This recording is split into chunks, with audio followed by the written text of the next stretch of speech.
Hi hello. तुमचं mood चांगलं आहे ना? जर मूड चांगलं असेल तर हे लेक्चर वेळ काढून बघा, कारण मूड नावाचा जे चॅप्टर असतो, जो भाग असतो, तो संपूर्ण भाग या लेक्चरमध्ये मी घेतलेला आहे. आणि आयोगाने आत्तापर्यंत मूडवर कसे प्रश्न विचारले हे सुद्धा घेतलेले आहे. तर नवीन मुलं जे असतील कदाचित त्यांना माहीत नसेल, कारण शालेय शिक्षण जेव्हा घेतो आपण तेव्हा मूड चॅप्टर नसतोच. हा स्पर्धा परीक्षेला असतो आणि तो ग्रामरमध्ये आहे म्हणून असतो. ॲक्च्युली मूड, संपूर्ण मूड या ठिकाणी आपण शिकून घेऊ. एका झटक्यात संपूर्ण मूड आपण या ठिकाणी क्लिअर करू, म्हणून लेक्चर पूर्ण बघा. नेमकं मूड आहे काय? तर बघा, मूड नावाची एक संकल्पना असते. वाक्यांचा मूड ठरवतात ते मूड. मग आता वाक्यांचा मूड म्हणजे वाक्यांचे प्रकार तुम्हाला माहिती असले पाहिजे. मूड चॅप्टर शिकून घेण्यासाठी बघा, मूड चॅप्टर शिकून घेण्यासाठी तुमच्या टाइप्स ऑफ सेंटेन्स या गोष्टी, या संकल्पना अगदी क्लिअर असायला पाहिजे. टाइप्स ऑफ सेंटेन्सेस, वाक्यांचे प्रकार. आपण याला काइंड्स ऑफ सेंटेन्सेस असे सुद्धा म्हणतो. काइंड्स ऑफ सेंटेन्सेस, वाक्यांचे प्रकार. मग आता आपण सकाळी उठल्यापासून झोपेपर्यंत, झोपल्यानंतर सुद्धा ज्या गोष्टी बोलतो, तोंडातून जेव्हा शब्द वापरतो, बाहेर फेकतो, हे सर्व वाक्य कोणत्या ना कोणत्या कॅटेगरीमध्ये येत असतात. मग मी जर म्हटलं असेल माझं नाव आशिष आहे, तर हे एक वाक्य झालं. मी जर म्हटलं तुमचं नाव काय आहे, हे पण एक वाक्यच झालं. मी जर म्हटलं बापरे त्याचं नाव आशिष आहे, हे पण वाक्यच झालं. समजलं ना? मी जर म्हटलं जा तिकडे जा, तिकडेच जा, हे सुद्धा एक वाक्यच झालं. म्हणजे वाक्यांचे प्रयोग असतात, वाक्यांचे प्रकार पडतात. ते वाक्यांचे प्रयोग कसं असतं लक्षात द्या. पहिलं वाक्य कोणतं असते तर असर्टिव्ह सेंटेन्स. असर्टिव्ह सेंटेन्स समोर मी लिहिलेलं आहे म्हणून या ठिकाणी असं लिहून राहिलो. दुसरं वाक्य असते इंट्रोगेटिव्ह सेंटेन्स. इंट्रोगेटिव्ह सेंटेन्स म्हणजे काय असते? प्रश्नार्थक वाक्य. तिसरं वाक्य असते इम्परेटिव्ह सेंटेन्स. चौथं असते एक्सक्लेमेटरी सेंटेन्स. आणि याच्यामधला एक भाग असतो ऑप्टेटिव्हचा. बघा या ठिकाणी लिहिलेलं आहे असर्टिव्ह सेंटेन्स. पहिलं वाक्य कोणतं असते? असर्टिव्ह सेंटेन्स, ज्याला आपण काय म्हणत असतो? विधानार्थी वाक्य. साधं काय म्हणतो आपण याला? विधानार्थी वाक्य. या वाक्यामध्ये फक्त एक स्टेटमेंट केलं असते, विधान केलं असते. जसं तुम्ही कोणते स्टेटमेंट घ्या, Narendra Modi is the prime minister of India, Rahul Gandhi will be the prime minister of India. तुम्ही कोणती वाक्य घेऊ शकता न्यूट्रल राहून. ठीक आहे. मी जर म्हटलं असेल I teach in Vidarbha IAS academy, Sagar sir runs Vidarbha IAS academy. कोणतेही वाक्य घ्या तुम्ही, कोणतेही वाक्य घ्या. मी जर म्हटलं असेल we live in Amravati, she lives in Pune. तुम्ही कोणतेही स्टेटमेंट घ्या, कोणतेही वाक्य घ्या, ते जाते असर्टिव्ह सेंटेन्समध्ये. याला म्हणतो आपण विधानार्थी वाक्य. दुसरा प्रकार आहे इंट्रोगेटिव्ह सेंटेन्सचा. इंट्रोगेटिव्ह सेंटेन्स म्हणजे काय होते? याला म्हणतो आपण प्रश्नार्थक वाक्य. प्रश्नार्थक वाक्य, या ठिकाणी प्रश्न विचारले जातात. मग तुम्हाला जर बेसिक नॉलेज असेल, बेसिक इंग्लिश समजत असेल तर बघा, आपण दोन प्रकारचे प्रश्न बघतो. एक पहिला प्रश्न व्हर्बल क्वेश्चन, ज्याला आपण एस नो टाईप क्वेश्चन असं म्हणतो, कारण याचं उत्तर येस नो मध्ये येतो म्हणून.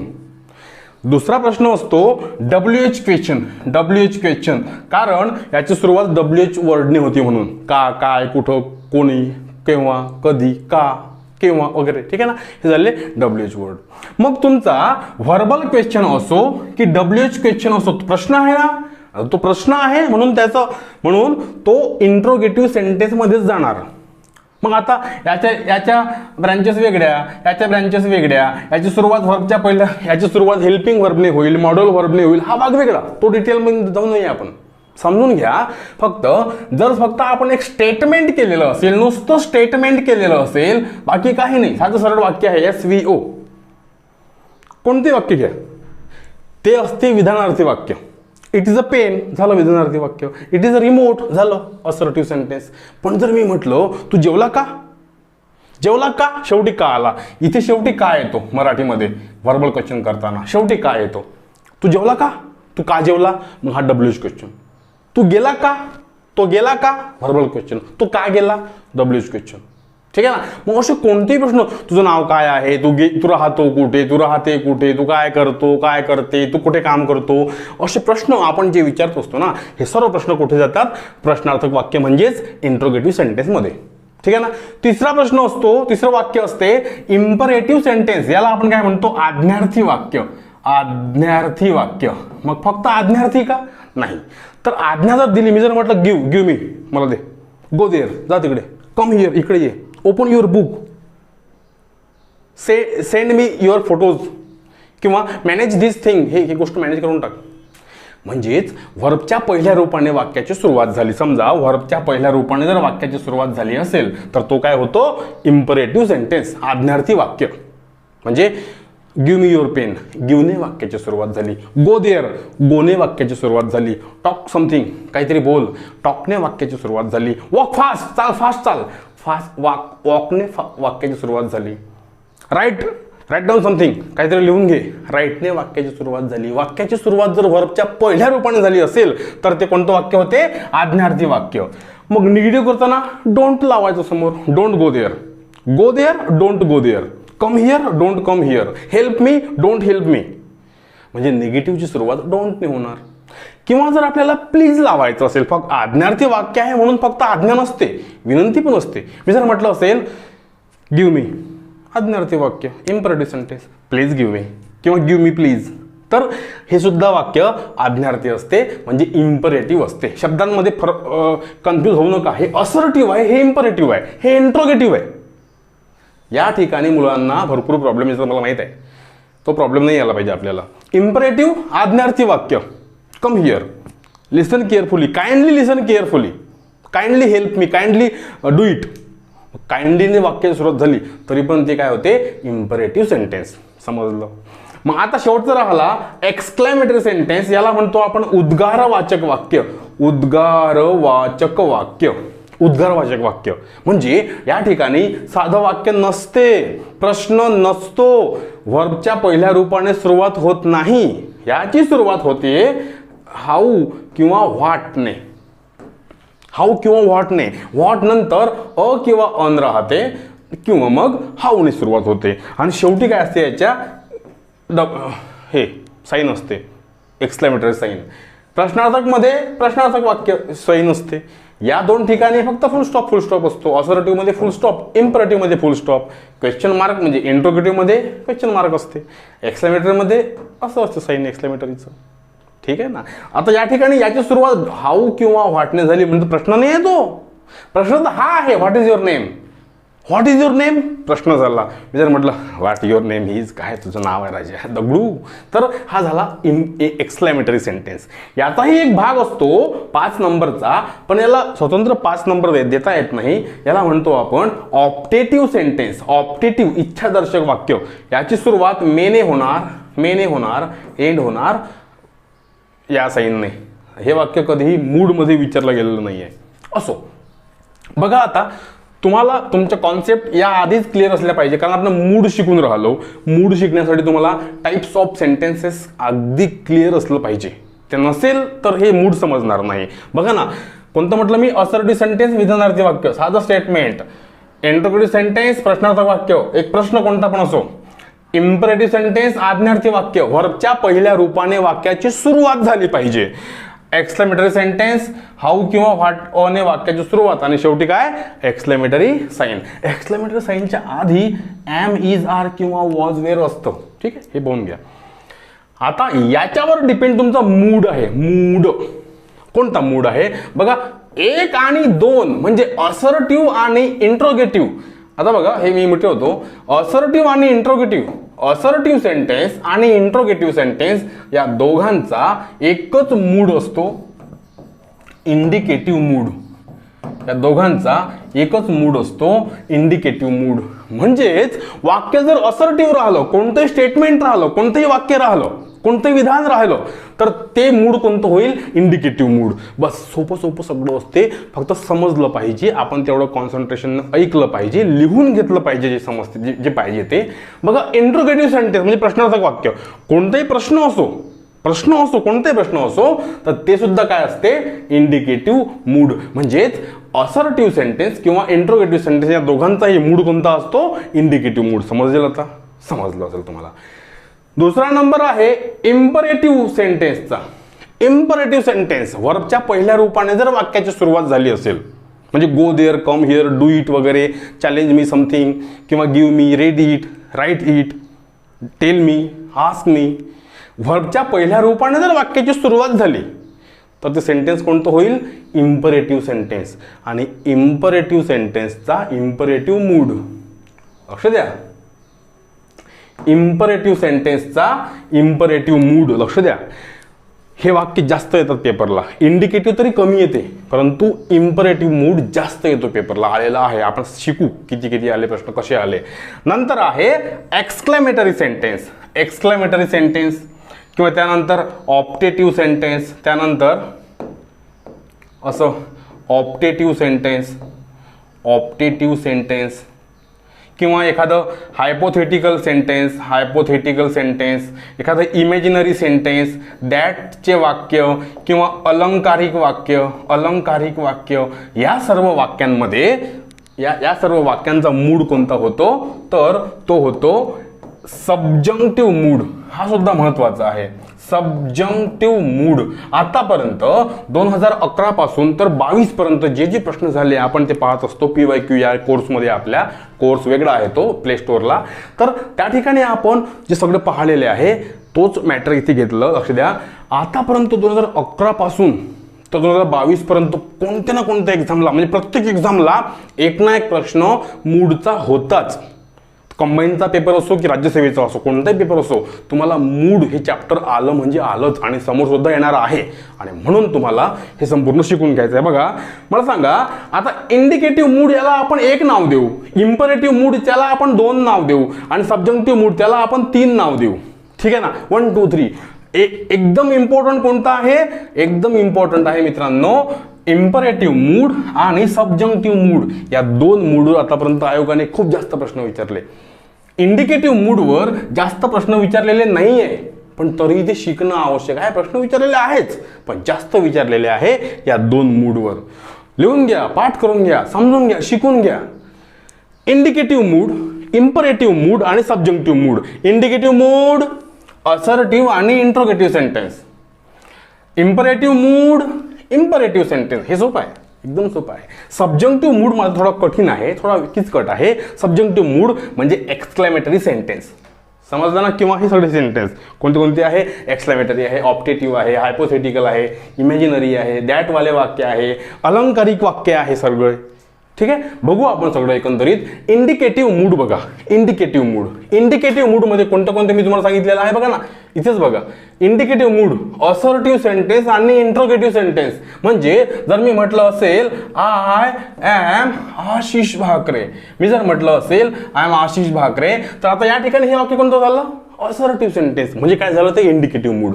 मी जर म्हटलं असेल who are you, who are you, आता मी प्रश्न केला म्हणून पण सुद्धा काय झालं? Indicative mood. बघा ना, प्रश्न इंट्रोगेटिव्ह म्हणा किंवा असर्टिव्ह म्हणा. मी जर म्हटलं असेल धिस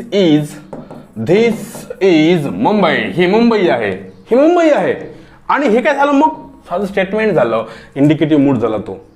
आणि जर मी म्हटलं असेल where do you live, where do you live, तू कुठे राहतो? प्रश्न झाला. म्हणजे असर्टिव्ह सेंटेन्स असो की प्रश्न असो की इंट्रोगेटिव्ह सेंटेन्स असो, तो मूड इंडिकेटिव्ह मूड आहे. समजलं? दुसरी गोष्ट, इंडिकेटिव्ह मूड जर इफचे वाक्य आले असेल, इफ मी जर म्हटलं असेल इफ यू स्टडी, जर तू अभ्यास करशील तर पास होशील, you will pass, you will pass. If you study you will pass. इफचे वाक्य सुद्धा इंडिकेटिव्ह मूडमध्ये येतात. जर ते खरे असणारे वाक्य असले तर, खरे होणारे वाक्य राहिले तर. खरे होणारे म्हणजे अभ्यास केला तर पास होईलच ना. If you run fast you will get the train. समजलं ना? If you ask me I will tell you. हे सगळे इफचे वाक्य इंडिकेटिव्ह मध्ये येते. आणि जो 3 नंबरचा टेन्स आहे ना, म्हणजे मूड आहे ना, कोणता? हा जो मूड सबजंक्टिव्ह मूड आहे, यामध्ये मात्र तुम्हाला मी काय म्हटलेलं आहे, यामध्ये कोणते वाक्य येते? हायपोथेटिकल वाक्य, इमॅजिनरी वाक्य. तर बघा, एक थोडासा क्लॉज आहे. मी जर म्हटलं असेल if I were a bird, if I were a bird I would fly, I would fly. जर मी पक्षी असतो तर उडलो असतो. म्हणजे बघा, आता इथे पण इफ आहे, इथे पण इफ आहे. मग अशा वेळेस तुम्ही काय कराल? कोणतं वाक्य कुठे घालाल? बघा, जर हे वाक्य खरं असलं म्हणजे साधारण वाक्य असलं, एक इंडिकेशन असलं कोणत्या गोष्टीचं, if you study you will pass, जर तू अभ्यास करशील तर पास होशील, हे वाक्य खरं आहे ना? काही नाटकीय वाक्य आहे का? हे नाटकी वाक्य आहे का? नाही, हे वाक्य नाटकी नाही आहे, खरं म्हणणारं वाक्य आहे. आणि म्हणून if you study you will pass, जर तू अभ्यास केला तर पास होशील, याचा मूड घ्यायचा इंडिकेटिव्ह मूड, एक नंबरचा. हा, आणि जे हे वाक्य हायपोथेटिकल आहे, if I were a bird I would fly, जर मी पक्षी असतो तर उडलो असतो. मला सांगा हे शक्य आहे का कधी? हे कधी शक्य नाही. आपण माणसं आहोत ना, आपण माणसं आहोत. आणि मग जेव्हा आपण कल्पना करतो, कोणत्या तरी कल्पना करतो, इमॅजिनरी वाक्य घेतो, हायपोथेटिकल बोलतो, तेव्हा असे वाक्य सब्जंक्टिव्ह मूडमध्ये जातात, 3 नंबरच्या मूडमध्ये जातात. समजून घ्या, 3 नंबरचा मूड कोणता आहे? Subjunctive mood. जर मी म्हटलं असेल if she asks me I will tell किंवा आय शॉल टेल, जर तिने मला विचारलं मी सांगेल. हे वाक्य काही नाटकेलं आहे का? नाही, खरं होणारं वाक्य आहे. हे वाक्य हायपोथेटिकल नाही आहे, इमॅजिनरी नाही आहे. इफ शी आस्क्ड मी, जर तिने मला विचारलं तर आय विल टेल हर, मी तिला सांगेल. हे कोणतं वाक्य आहे? हे वाक्य आहे खरं होणारं. आणि म्हणून त्याचा मूड कोणता आहे? पहिला, इंडिकेटिव्ह मूड. पण जर आपण म्हटलं if I had money, I would spend on you किंवा I would spend on my girlfriend. If I had enough money लिहा वाटल्यास, जर माझ्याकडे खूप जास्त पैसा असता तर मी गर्लफ्रेंडवर उडवला असता. आहे काय? नाही ना. मग हवेत बाता करू नकोस, या फक्त कल्पना असते. नाटकीय लोक असतात हे असे बोलणारे.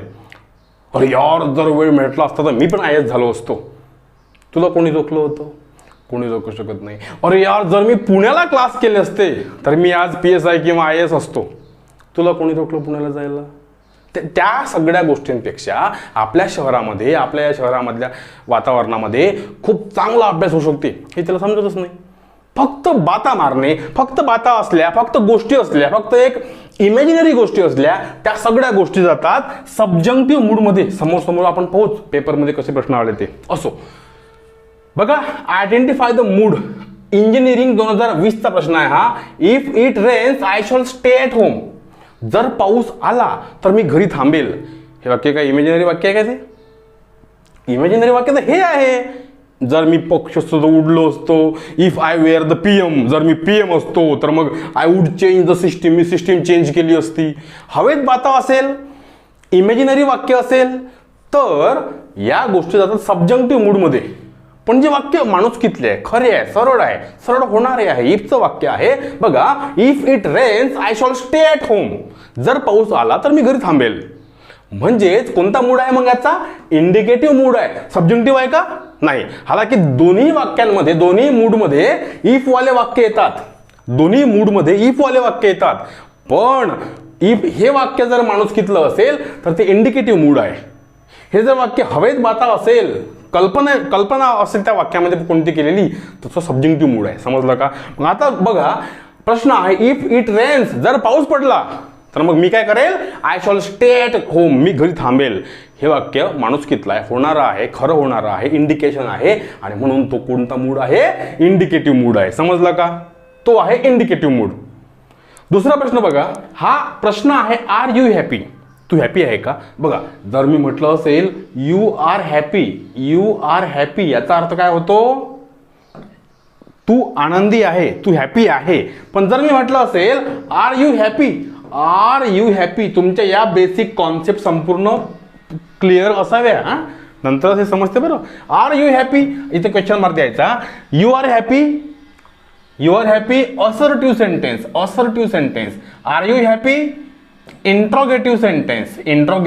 फक्त ओघाने या दोघांचाही मूड एकच येतो, इंडिकेटिव्ह मूड. तर इथे आपल्याला इंडिकेटिव्ह मूड बरोबर लिहायचा आहे. ठीक आहे. नंतर बघा, if my friend wants it I shall give it to him. इफचं वाक्य आहे. मी तुम्हाला शिकवलेलं आहे इफचं वाक्य. जर सिरियस वाक्य असेल, खरं होणारं वाक्य असेल, साधं वाक्य असेल, असर्टिव्ह असेल, तर तो मूड कोणता असतो? तो असतो indicative mood.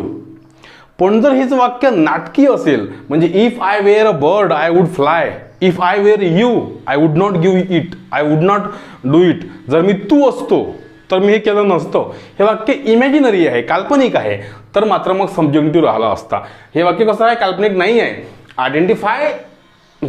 If my friend wants it, जर माझ्या मित्राला हे पाहिजे असेल तर मग I shall give it to him, मी त्याला ते देईल. ठीक आहे ना. बघा, if it rains I shall stay at home, 2 वेळा वाक्य केलेलं आहे. जर पाऊस आला तर मी घरी थांबेल, म्हणजे वाक्य नाटकीय नाही आहे, काल्पनिक नाही आहे, सरळ वाक्य आहे, साधं वाक्य आहे, म्हणून असर्टिव्ह आहे. मूड इंडिकेटिव्ह आहे. बघा परत सांगतो, पहिला मूड कोणता असतो? Indicative mood. पट रिव्हिजन घ्यायची करून, ठीक आहे ना, डोक्यावर मी हॅमर तुमच्या करून राहिलो. दुसरा असतो imperative mood, indicative mood, imperative mood. तिसरा असतो सबजंक्टिव्ह मूड. बघा, सबजंक्टिव्ह, ठीक आहे, सब्जेक्टिव्ह नाही, सबजंक्टिव्ह मूड. इंडिकेटिव्ह मूड मध्ये काय येतो? असर्टिव्ह सेंटेन्स म्हणजे साधे वाक्य आणि इंट्रोगेटिव्ह सेंटेन्स. इम्परेटिव्ह मूड मध्ये इम्परेटिव्ह सेंटेन्स ज्याची सुरुवात वर्बच्या पहिल्या रूपाने होईल. सबजंक्टिव्ह मूड मध्ये एक्सक्लेमेटरी सेंटेन्स, ऑप्टेटिव्ह सेंटेन्स, दॅट वाले वाक्य, दॅट बघू आपण समोर ते, किंवा इमॅजिनरी सेंटेन्सेस, ठीक आहे, किंवा मग एक असं अलंकारिक वाक्य. बघा आता इम्परेटिव्ह सेंस, बघा तुम्हाला काय म्हटलं आधी की हा जो मूड आहे कोणता? इंडिकेटिव्ह मूड जो आहे, इंडिकेटिव्ह मूड, याच्यावर थोडेच प्रश्न आलेले कंपनीने, प्रश्न आयोगाने विचारले 1 2 3 4 5 6 प्रश्न विचारलेले असतील. ठीक आहे, आणखी असतील कदाचित, ते माझ्या नजरेखालून गेले नसेल. पण इम्परेटिव्ह मूड आणि सबजंक्टिव्ह मूड यावर जास्त प्रश्न विचारतात. इम्परेटिव्ह मूड, बघा 3 नंबरचा प्रश्न बघा कोणता होता आपला वाक्य? Imperative sentence. इम्परेटिव्ह सेंटेन्स म्हणजेच आज्ञार्थी वाक्य, ज्याची सुरुवात वर्बच्या पहिल्या रूपाने होते. वर्बच्या पहिल्या रूपाने जर वाक्याची सुरुवात झाली असेल तर तो वाक्य कोणता आहे? Imperative sentence. मग इम्परेटिव्ह सेंटेन्सचा इम्परेटिव्ह मूड हे तुम्ही लिहून ठेवा कुठेतरी. इम्परेटिव्ह सेंटेन्सचा इम्परेटिव्ह मूड. मग आता बघा, take care of your health, take care of your health, take. जसं आपण काय म्हणतो इम्परेटिव्ह मूड, म्हणजे मी जर म्हटलं असेल go there, come here, do it, manage my social media, किंवा थिंक ऑन दिस प्रपोजल, म्हणजे वर्बच्या पहिल्या रूपाने जर वाक्याची सुरुवात झाली तर तो इम्परेटिव्ह सेंटेन्स होतो. आणि इम्परेटिव्ह सेंटेन्सचा इम्परेटिव्ह मूड समजून घ्यायचं, लिहून घ्यायचं कुठेतरी. टेक हा V1 आहे, टेक. आता बघा असेच प्रश्न, टेक V1 आहे, टेक V1 आहे, कीप V1 आहे, इकडे गो V1 आहे, इकडे रन V1 आहे, इकडे गिव्ह V1 आहे, इकडे लिसन V1 आहे, इकडे बी म्हणजे होणे बी V1 आहे, इकडे स्पीक V1 आहे, इकडे पुन्हा स्पीक V1 आहे, इकडे हरी अप, हरी घाई करा हा V1 आहे. म्हणजे इतके प्रश्न आतापर्यंत आयोगाने विचारलेले आहे इम्परेटिव्ह मूडवर. बघा तुम्हाला मला सांगायचं काय ऍक्च्युली, की जर वर्बच्या पहिल्या रूपाने वाक्याची सुरुवात झाली असेल, समजलं ना, रीड दिस पॅसेज किंवा tell me your detail, tell me your history, ask me anything, वर्बच्या पहिल्या रूपाने जर वाक्याची सुरुवात झाली तर तो इम्परेटिव्ह सेंटेन्स होतो. इम्परेटिव्ह सेंटेन्सचा imperative mood. Take care of your health, imperative mood. Take care of your health, imperative mood. हा प्रश्न 2019ला राज्यसेवा, हा 2009ला राज्यसेवा. बघा एकच प्रश्न 10 वर्षानंतर तो रिपीट झाला. हा 9ला आला, एक take care of your health as it is प्रश्न आला 9चा 19ला. आणि म्हणून PYQs बघणं आवश्यक असते, PYQचा अभ्यास करणं आवश्यक असते. विदर्भ IAS अकॅडमीच्या ऑनलाईन प्लॅटफॉर्मवर म्हणजे ऑनलाईन ॲप्लिकेशनमध्ये MPSC इंग्लिश PYQ नावाचा कोर्स आहे, ज्यामध्ये मूडच नाही तर अख्खे A to Z जे काही सगळे चॅप्टर्स असतील त्या चॅप्टर वाईज आतापर्यंत आयोगाने कसे प्रश्न विचारले याचं संपूर्ण ॲनालिसिस करून सांगितलेलं आहे, उत्तर दिलेलं आहे, संपूर्ण स्पष्टीकरण दिलेलं आहे या पद्धतच. जर तुमच्यापैकी कोणाला तो कोर्स हवा असेल तर तुम्ही तो कोर्स घेऊ शकता. ठीक आहे ना. आणि तो कोर्स घेण्यासाठी फक्त एक अट असली पाहिजे, तुमचं इंग्लिश पक्क असलं पाहिजे किंवा तुम्ही कुठेतरी इंग्लिश ग्रामरचा क्लास केलेला असला पाहिजे. ठीक आहे ना. तो क्लास सुद्धा आपल्याकडे अवेलेबल आहे, ॲडव्हान्स इंग्लिश ग्रामर क्लास म्हणून. तर तो जर तुमच्या थोड्याफार कॉन्सेप्ट क्लिअर असतील ग्रामरच्या तरच तो PYQ कोर्स तुम्हाला समजेल, अदरवाईज समजणार नाही. असो, तो ॲक्च्युली रिव्हिजनसाठी असतो. कीप टू द लेफ्टला घ्या, तुमची गाडी लेफ्टला घ्या, RDO वाले म्हणतात ना आपल्याला. तर तो काय झाला, इथे कमांड दिली आपण. मग कधी कधी असंही येते, इम्परेटिव्ह स्ट्रक्चर काय दाखवते, कमांड दाखवते. मग कधी कधी असे प्रश्न येतात. ठीक आहे ना. गो देअर व्हर्बच्या पहिल्या रूपाने वाक्याची सुरुवात झाली म्हणून इम्परेटिव्ह सेंटेन्स झालं. इम्परेटिव्ह सेंटेन्सचा इम्परेटिव्ह मूड सोपा आहे. रन टू द शॉप, जा दुकानाकडे धावत जा. Imperative sentence, imperative mood, imperative सेंटेन्सचा इम्परेटिव्ह मूड, कारण रन सुद्धा काय आहे, व्हर्बचं पहिलं रूप आहे. हा काय म्हणतो, which one of the following sentence given in the option in the imperative mood. Imperative mood म्हणजे व्हर्बच्या पहिल्या रूपाने वाक्याची सुरुवात झाली पाहिजे. असं वाक्य कोणतं, तर give me a glass of water please. मग प्लीज आहे म्हणून ते वाक्य आज्ञार्थी, म्हणजे त्या वाक्यामध्ये विनंती आहे. पण मी काय म्हटलं, इम्परेटिव्ह सेंटेन्स म्हणजे नुसतं आज्ञार्थी वाक्य होत नाही, त्यामध्ये विनंती पण असते, त्यामध्ये प्लीज सुद्धा राहील. मी जर म्हटलं असेल प्लीज गिव्ह मी, तरीही ते वाक्य इम्परेटिव्हचं होईल, कारण गिव्ह महत्वाचं आहे. लिसन V1 आहे. लिसनने वाक्याची सुरुवात झाली म्हणून इम्परेटिव्ह सेंटेन्सचा imperative mood. Be regular in your studies, अरे चांगला अभ्यास करा, आज्ञाच केली मी. बी रेग्युलर राहा, आता पेपर आहे समोर. बी रेग्युलर इन युअर स्टडी, तुझ्या स्टडीमध्ये रेग्युलर राहा, म्हणून ते काय आहे, कमांड आहे. मग कधी असं येते, मूड नाही विचारत, हे काय आहे, कमांड आहे. प्रेयर किंवा एक्सप्रेशन किंवा डिझायर आहे का, नाही. स्पीक, आता कधी कधी जर मी तुम्हाला काय म्हटलं, व्हर्बच्या पहिल्या रूपाने जर वाक्याची सुरुवात झाली असेल तर तो टेन्स वाक्य कोणतं येते, ते वाक्य आहे इम्परेटिव्ह सेंटेन्स. मूड कोणता आहे, इम्परेटिव्ह सेंटेन्सचा इम्परेटिव्ह मूड. मग आता मला सांगा, व्हर्बच्या पहिल्या रूपाने वाक्याची सुरुवात झाली पण फक्त व्हर्बच लिहिलं पहिलं, गोच म्हटलं फक्त आपण, दिला फुल स्टॉप. आपण कमच म्हटलं, दिला फुल स्टॉप. म्हणजे गो देअर असं नाही म्हटलं आपण, go there with your friends असं नाही म्हटलं आपण, फक्त गो म्हटलं आणि फुल स्टॉप दिला. आता काय होईल, मग नियम तोच राहील ना. व्हर्बच्या पहिल्या रूपाने वाक्याची सुरुवात झाली. पेन हा नाऊन आहे किंवा फोन हा नाऊन आहे, हे एक वाक्य होणार नाही, तो एक शब्द आहे फक्त, नाऊन आहे. पण जर मी व्हर्ब म्हटलं असेल, गो म्हणजे जा, एक आज्ञा आहे, आज्ञा केली, आणि आज्ञार्थी वाक्य असते.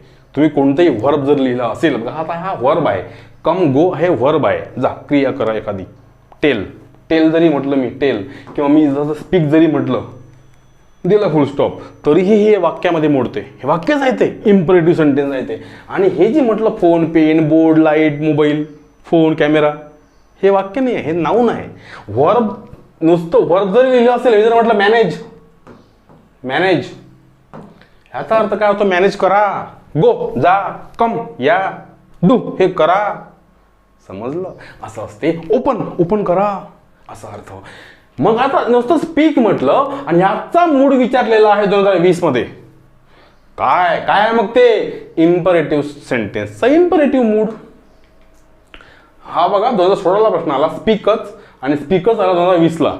16लाही आला बघा, 16ला पण कुठे, 16ला पण आला आणि 20ला पण आला. 16ला पण आला आणि 20ला पण आला, सेमच प्रश्न आला. म्हणून जर तुमचा PYQचा अभ्यास चांगला असेल तर तुम्हाला सगळं समजेल. कारण आपण ज्या गोष्टीचा अभ्यास करतो ती गोष्ट आयोग कसा विचारतो, पेपरमध्ये कसं येते ती गोष्ट, ती मग इंग्लिशच असो, मराठी असो, की कोणताही विषय असो, कोणतीही लँग्वेज असो, तुम्हाला त्याचा अभ्यास करणं आवश्यक आहेच, त्याशिवाय जमणार नाही. ठीक आहे, चलो. हरिअप काय, इम्परेटिव्ह सेंटेन्स, हरिअप. आता हे काही जाऊन नाही आपण, समजा आता आहे सब्जंक्टिव्ह मूडची बारी. हा सुद्धा मूड मोठा आहे, हे सुद्धा याचंही मोठं गोष्ट आहे. बघा, सब्जंक्टिव्ह मूडच्या 2 गोष्टी असतात. एक आहे एक्सक्लॅमेटरी सेंटेन्स, दुसरा आहे ऑप्टेटिव्ह सेंटेन्स, पण हे ऑप्टेटिव्ह कधी पेपरला आलं नाही. तिसरा नंबर येतो याचा दॅटचे वाक्य. ज्या वाक्यात दॅट आहे ते वाक्य सब्जंक्टिव्ह मूडचे असतात. फक्त एवढंच की त्या वाक्यामध्ये हेतू असायला पाहिजे, हेतू म्हणजे पर्पज असायला पाहिजे. ठीक आहे ना. म्हणजे मी खातो का, कारण मी जगलो पाहिजे, मी तुम्हाला शिकवतो का, तुम्हाला समजलं पाहिजे, समजलं ना असा अर्थ. आता बघा हे झालं, दॅटवाले वाक्य झाले. इमॅजिनरी सेंटेन्स किंवा हायपोथेटिकल सेंटेन्स म्हणजे काय होते, याचा अर्थ काय होतो, कल्पना, ज्या वाक्यामध्ये कल्पना आहे, इमॅजिनेशन आहे ते वाक्य, किंवा मग अलंकारिक वाक्य, एखादं अलंकारिक वाक्य, हे सर्व काय सब्जेक्टिव्ह मूडमध्ये येते. आपण ते समोर पोहोच. बघा मी जर म्हटलं गॉड ब्लेस यू, हे कोणतं आहे, एक्सक्लेमेटरी सेंटेन्स आहे आणि म्हणून ते सब्जेक्टिव्ह मूडमध्ये येते. राज्यसेवेचा प्रश्न आहे. मर्डर बघा आता, बिहोल्ड द ड्रीमर कम, हे तर समजा बिहोल्ड म्हटलं म्हणजे हा इम्परेटिव्ह सेंटेन्स आहे, तर इम्परेटिव्ह मूड होतो. पण murder, though it has no tongue, has पाहिजे होतं, ते त्यांनी हॅव लिहिलं, पण ठीक आहे. Murder it has no tongue, though it has no tongue, will speak. Murder कुठे हो, बरोबर पत्ता लागतो, समजलं ना. मग तो पोलिसांना असो की लोकांना असो, मर्डर झाला, मर्डर की लहानची गोष्ट नाही आहे. एखाद्याला मारला आपण कानपट धरून, तर ते गोष्ट वेगळी गोष्ट आहे, ठीक आहे ना. एखादा आणखी कोणता कांड झाला, लागलं, चाकू चपला, हे गोष्ट वेगळी आहे. पण मर्डर झाला असेल, जीव गेला असेल, तर तो इश्यू मोठा होतो आणि ते समोर येतेच. आणि म्हणून ते वाक्य अलंकारिक आहे, मर्डर. मग मर्डर म्हणजे काय, तर कॉमा देऊन त्याचा एक्सप्लेनेशन दिलेला आहे. दो इट हॅज नो टंग, जरी त्याला जीभ नसेल, म्हणजे मर्डरला जीभ नसेल, तरीही विल स्पीक, तरी तो बोलतो ना.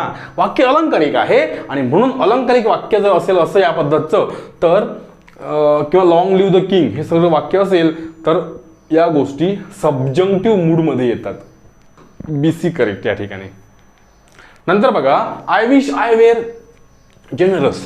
आता बघा समजून घ्या, जेव्हा जेव्हा आपण विश असे वाक्य लिहितो, विशचे वाक्य घेतो, किंवा ज्या वाक्यामध्ये आपण वेअर लिहितो किंवा हॅड लिहितो, हे वाक्य फक्त इमॅजिनेशन जर दाखवत असेल, तर या वाक्यांचा मूड सब्जंक्टिव्ह मूड होतो, समजून घ्यायचं. जसं आपण म्हटलं असेल, I wish I were a bird, काश मैं पंछी होता.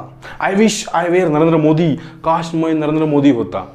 I wish I had a bungalow, जर माझ्याकडे बंगला असता तर. कल्पना आहे फक्त, ही कल्पना असेल ना, सब्जेक्टिव्ह मूड येतो.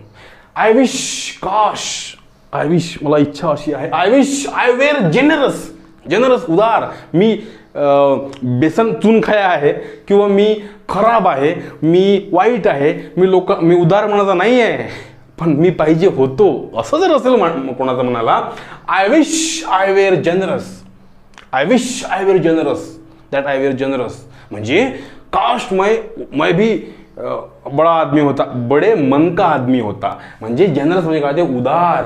अरे यार, माझ्याकडे इतका मोठा पैसा आहे, पण मला असा 2 रुपये सोडवत नाही. काश मैं भी तेरे जैसा मन का अमीर होता, काय असेल ते, ठीक आहे ना. I wish that I were generous, एक तर वाक्य ते दॅटने जोडलं आणि त्यामध्ये कल्पना दाखवली, म्हणून ते सब्जेक्टिव्ह मूड दोन्ही ठिकाणी आलं. बघा I wish I wear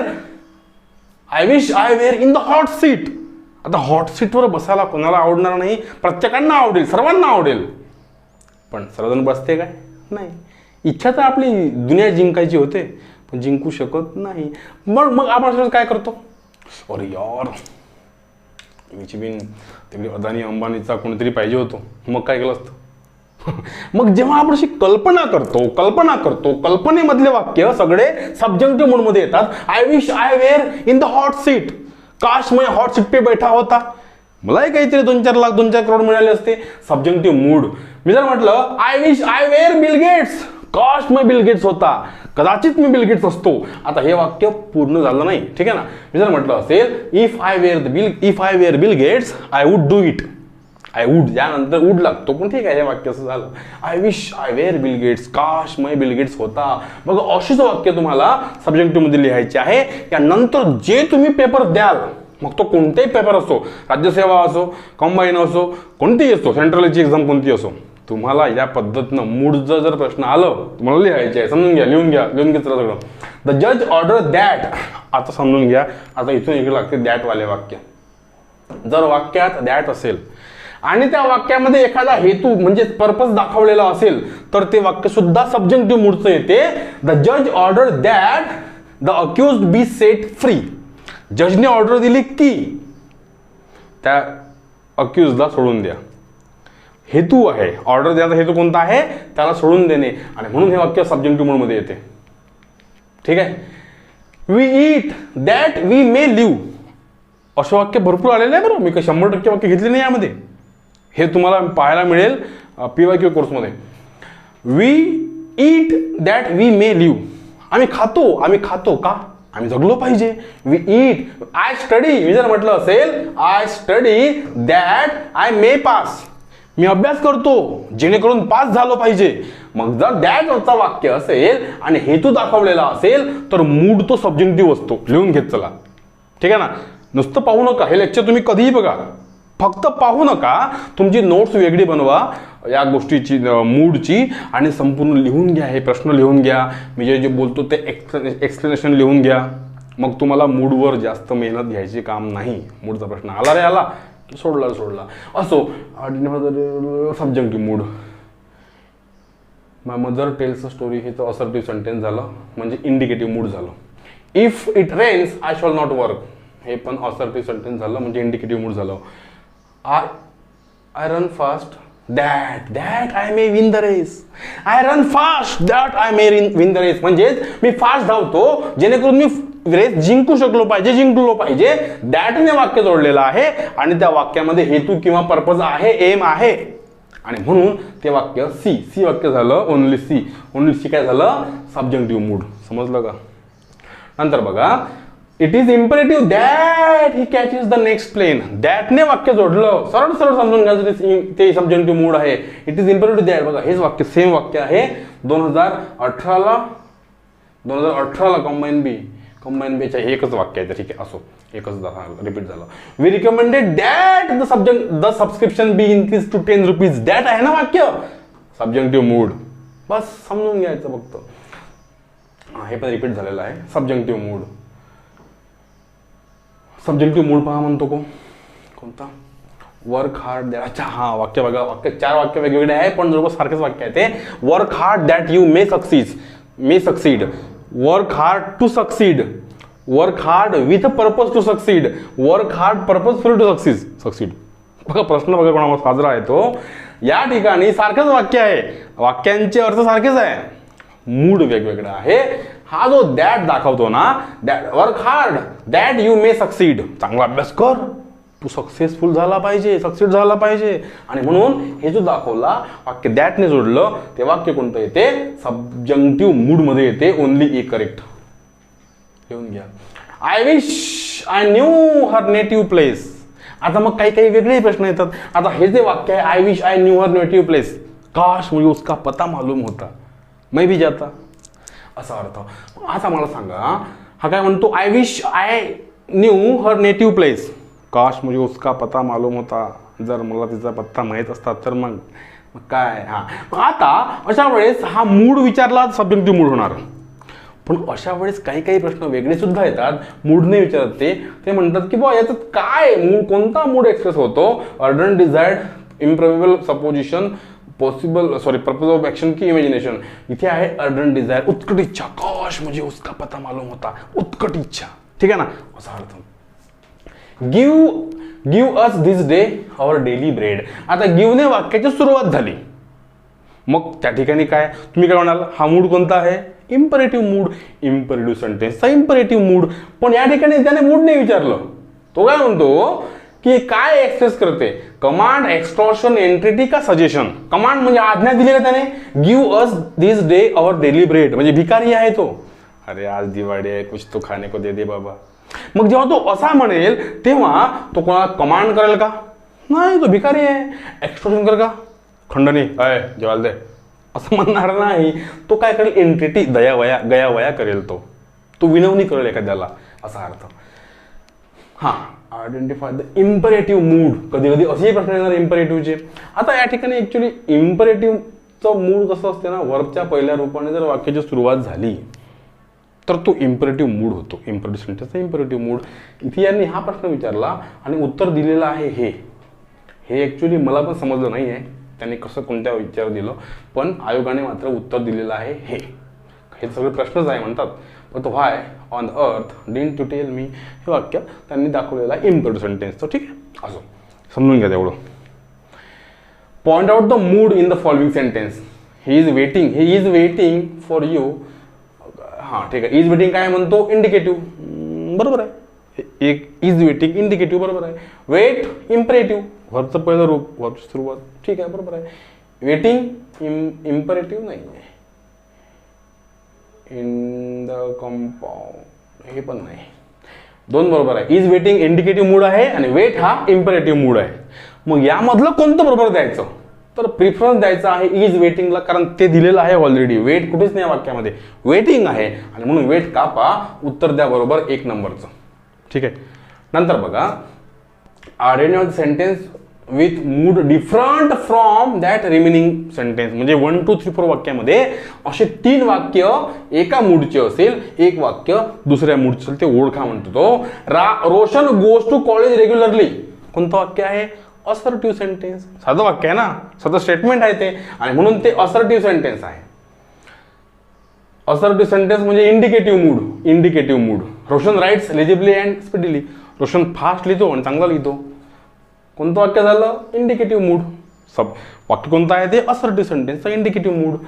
Roshan are you okay, Roshan तू बरोबर आहे ना, आहे का, प्रश्न आहे, मग इंट्रोगेटिव्ह सेंटेन्स आहे. मग आता आपण बघितलं 1 नंबरवर 2 नंबरवर काय आहे, इथे काय आहे असर्टिव्ह, इथे काय आहे इंट्रोगेटिव्ह. परंतु दोघांचाही मूड कोणता येतो, इंडिकेटिव्ह मूड येतो ना, इंडिकेटिव्ह मूड.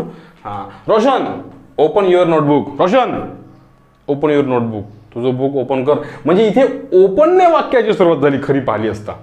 ओपन म्हणजे वर्बच्या पहिल्या रूपाने वाक्याची सुरुवात झाली, म्हणजे वाक्य झालं इम्परेटिव्ह सेंटेन्स. इम्परेटिव्ह सेंटेन्सचा इम्परेटिव्ह मूड, आणि म्हणून हे वाक्य वेगळं आहे आणि उत्तर हेच आहे. कारण यात पहिल्या 1 2 3चं मूड कोणतं आहे, इंडिकेटिव्ह मूड. 4चा मूड कोणता आहे, इम्परेटिव्ह मूड, आणि म्हणून उत्तर नंबर 4 करेक्ट आहे, जे वेगळं आहे, डिफरंट आहे. नंतर बघा rewrite the following sentence in the indicative mood. Indicative mood मध्ये वाक्य लिहा म्हणतो तो. व्हॉट हॅझंट, बघा इंडिकेटिव्ह मूड मध्ये वाक्य लिहा. Actually what hasn't your father done for you, हे सुद्धा वाक्य इंडिकेटिव्ह मूडचंच आहे, फक्त ते तुम्हाला काय म्हणतो तो रिराईट करा, पुन्हा लिहा. आता what hasn't your father done for you, तुझ्या बाबाने तुझ्यासाठी काय नाही केले, हे वाक्य आहे. याचा करा म्हणतो तो इंडिकेटिव्ह मूडचं दुसरं. List out the things for your father done for you, ठीक आहे. List out the things your father has not done for you, चूक. Your father hasn't done much for you, हे पण चूक.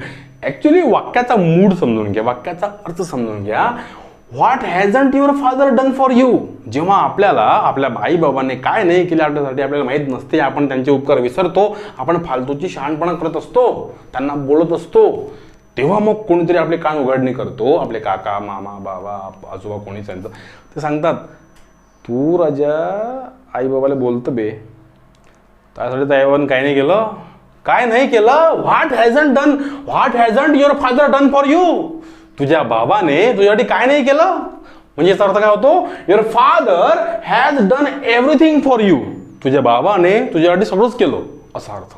ठीक आहे ना, हे उत्तर बरोबर आहे. नंतर बस थांबू, झालं. आतापर्यंत आयोगाने असे प्रश्न विचारले या मूड चॅप्टरवर, आणि मूड हा असा असतो मित्रांनो, मूड चॅप्टर असते इंग्लिशमध्ये 3 मूड असतात, इंडिकेटिव्ह मूड, इम्परेटिव्ह मूड आणि सब्जंक्टिव्ह मूड. इंडिकेटिव्ह मूड मध्ये असर्टिव्ह आणि इंट्रोगेटिव्ह सेंटेन्स जातात. इम्परेटिव्ह मूडचं इम्परेटिव्ह सेंटेन्स, आणि सब्जंक्टिव्ह मूड मध्ये आपण शिकलेलो आहे. ठीक आहे, थांबू. आपल्या विदर्भ IAS अकॅडमीच्या ऑनलाईन ॲप्लिकेशनमध्ये, ऑनलाईन ॲप्लिकेशन आहे प्ले स्टोअरला, त्यामध्ये ॲडव्हान्स इंग्लिश ग्रामर कोर्स आहे, ज्या ठिकाणी मी संपूर्ण इंग्लिश ग्रामर शिकवलेलं आहे, ते ॲडव्हान्स लेव्हलचं आहे. आणि दुसरा कोर्स आहे इंग्लिश PYQ. PYQ मध्ये 60+ लेक्चर्स आहेत, आणि त्यामध्ये आपण शिकवलेले आहे आतापर्यंत आयोगाने प्रश्न विचारलेले आहेत ते, त्यांचं मराठी एक्सप्लेनेशन आणि topic wise chapter wise explanation दिलेलं आहे. तर ज्यांना तो कोर्स हवा असतील, ते कोर्स हवे असतील, ते कोर्स तुम्ही घ्या. मित्रांना पण सांगा, हे लेक्चर्स शेअर करा. ठीक आहे. थँक्यू.